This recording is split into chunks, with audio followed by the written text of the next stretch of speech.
Service procedure and dealing with customers. Hello and welcome to this session on service procedure and dealing with customers. Providing a good and efficient service is the key to attract and retain a loyal customer base. A high quality of customer service boosts profitability and enhances reputation. It is also very important to build a lasting relationship with customers by creating a personalized experience. In this session, we will learn the step-by-step procedure of providing customer service and dealing with customers. The service procedure consists of three main steps. The first step is receiving the vehicle for servicing. On entering the service center, the customer is greeted by the service advisor. This is followed by a brief discussion of the problems with the customer. The service advisor then examines the vehicle with the customer and makes notes about the overall condition of the motorcycle and the required repairs. The service advisor must have a good knowledge of motorcycles plus a sound understanding of the parts market. A friendly attitude and the ability to deal with people effectively are also very essential. The service advisor then fills out a checklist of the required services which is approved and signed by the customer.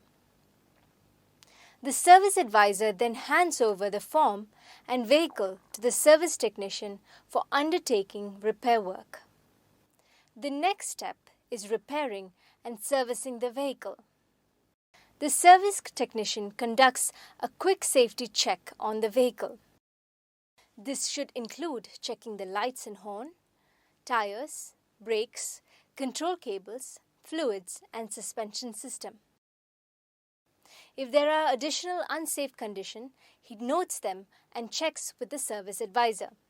The customer is then contacted for approval to repair the issue. If the customer does not authorize the necessary repairs, make sure a proper release statement is filled out and signed by the customer on delivery of the vehicle. This helps to protect the service center from later misunderstandings or liabilities.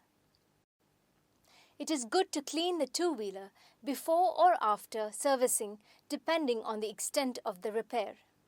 Even minor cable adjustments look better if the vehicle fenders and tanks are wiped clean with a damp cloth.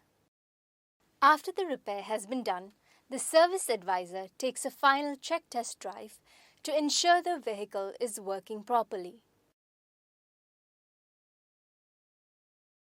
When the requested repairs are completed and the vehicle has been tested okay, the customer is contacted for taking delivery of the vehicle.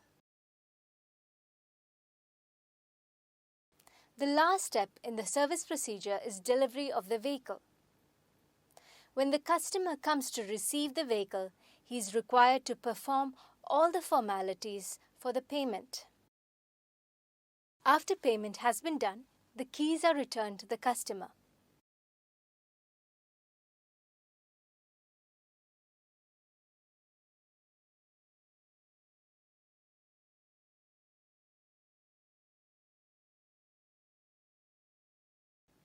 It is very important to maintain a strong and long-lasting relationship with the customer. Referrals from customers are an important part of a growing business. This brings us to the end of the session. In this session, we have learned the three main steps in service procedure, which are receiving the vehicle for servicing, repairing and servicing the vehicle, and delivery of the vehicle.